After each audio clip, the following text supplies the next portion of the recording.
오늘은 김영수 교수님의 신간 사마천과 노블레스 오블리주의 한 대목을 소개하도록 하겠습니다. 중국의 태평성대를 이루는 말 중에 은경치세라는 말이 있습니다. 이는 한나라 문제와 경제 때 나라가 잘 다스려졌다는 말입니다. 사마천의 노블레스 오블리주에서는 이 한나라의 문제를 노블레스 오블리주의 주인공으로 소개하고 있습니다. 사마천은 사기의 지필 동기를 밝힌 태사공 자서에서 문제의 이야기를 다룬 효문 본기의 지필 이유를 이렇게 설명하고 있습니다. 한나라 초창기에 후계자가 분명히 나타나지 않았으나 당시 대나라 지역 왕으로 있던 유황을 맞이하여 천자로 세우니 천하의 인심이 제대로 돌아왔다. 그는 육형을 없애고 관문과 다리를 활짝 열어 소통하고 널리 은덕을 베푸니 태종이라 불렀다. 우리 사회에서는 한때 보수는 정책으로 말한다는 말이 유행한 적이 있습니다.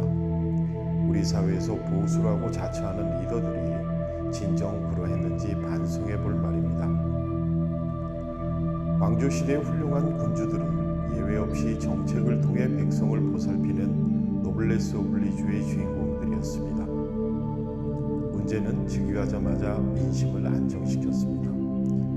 그는 여러 차례 세금을 감면하고 인두세와 유역을 경감했습니다. 국가 소유의 산림을 백성들에게 개방했고 국경의 긴장을 완화하고 무역을 장려하기 위해 관문을 과감히 개방했습니다. 민생이 안정되려면 무엇보다 나라 안팎이 편해야 합니다. 문제는 즉위 후 불안했던 내부 갈등과 북방의 흉노의 위협을 안정시키기 위해 화친 정책을 취했습니다. 지배층 내부의 갈등에 대해서는 인내로 일관했고 신하들의 직언을 묵묵히 받아들였습니다. 점차 나라 안팎이 안정을 찾기 시작하자 국력이 튼튼해지고 재정이 안정되었습니다. 사마천은 이 시기에 대해 이렇게 말하고 있습니다. 오로지 백성을 교화하는 데 힘을 썼기에 천하가 부유해지고 예의가 일어났다. 노블레스 오블리주를 실천한 문제의 정책은 크게 악법 폐지, 보편적 복지, 소통으로 표현할 수 있습니다. 우선 문제의 법에 대한 생각은 이러했습니다. 법이란 다스림의 원칙으로 포악함을 막고 사람을 착한 쪽으로 이끄는 것이다. 연좌제를 폐기하겠다는 의중을 밝혔을 때 대소신료들이 강하게 반대하자 문제는 짐이 듣기에 법이 바르면 백성이 성실해지고 죗값이 정당하면 백성이 따른다고 하였다. 법을 어겨 죗값을 치렀는데도 죄 없는 부모와 처자를 함께 연좌하는 것은 받아들일 수 없다. 두 번째는 보편적 복지의 실현입니다. 천하의 호라비와 과부, 빈민들, 특히 80세 이상의 노인과 9세 이하의 고아에게 쌀과 옷감, 고기를 내려 이들의 기초생활 안정을 꾀했다고 합니다.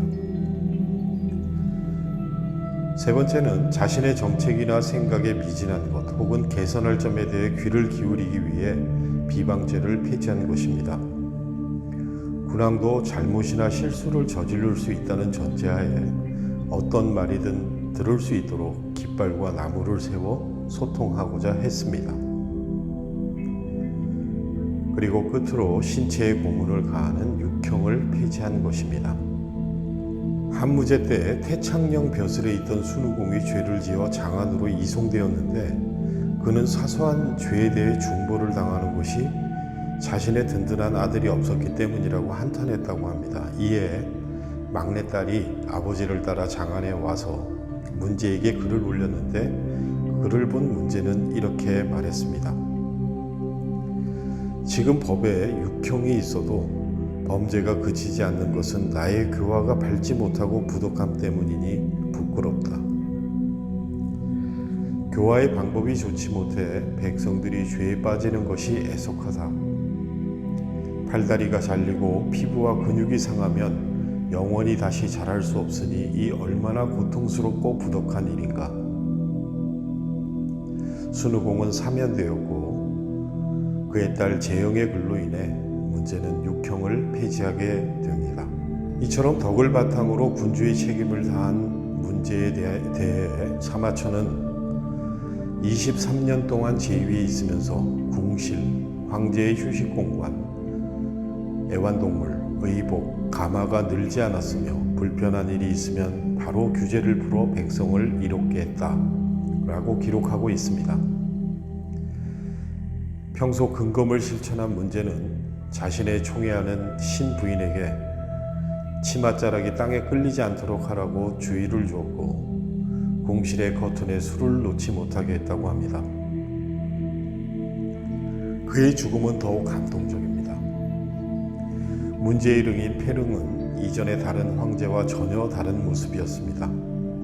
규모나 장소는 물론 축조 재료와 부장품이 소박했으며 봉분도 인공으로 하지 말라는 유언을 남깁니다. 죽음을 앞두고 그가 한 유언에는 나의 죽음으로 백성들을 힘들게 하지 말 것과 사치스럽게 장례를 치르지 말라는 경계를 하고 무덤을 조성하기 위해 산수를 바꾸는 일이 없도록 하라고 당부합니다. 노블레스 오블리주의 여우는 오래 남습니다. 그의 재위를 이은 경제에 즉위 조서에 승상 신도가라는 사람은 이전 황제의 문제를 이렇게 회상합니다. 세상에 공이라면 고황제보다 큰 분이 없고 덕이라면 효문 황제보다 꽉 찬 분이 없습니다. 그리고 오늘날 우리도 이렇게 그의 향기를 누리고 있습니다.